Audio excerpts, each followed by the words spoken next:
কোনো মামলার খাতা খোলা। স্রেফ একের পর এক রিকশার সিট খুলে নিয়ে এক পাশে সরে দাঁড়ালেন তিনি।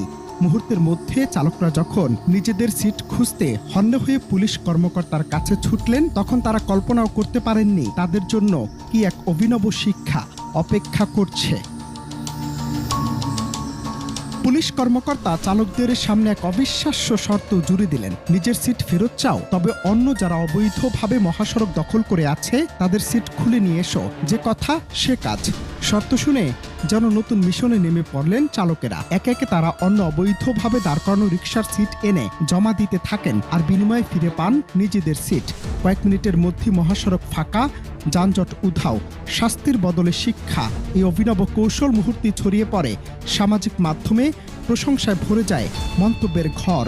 এখন আমি আমার ৩-৪ জন সদস্য নিয়ে আমি শুধু এই অটোই লড়াইতে থাকবো, অটোই পিটাইতে থাকবো।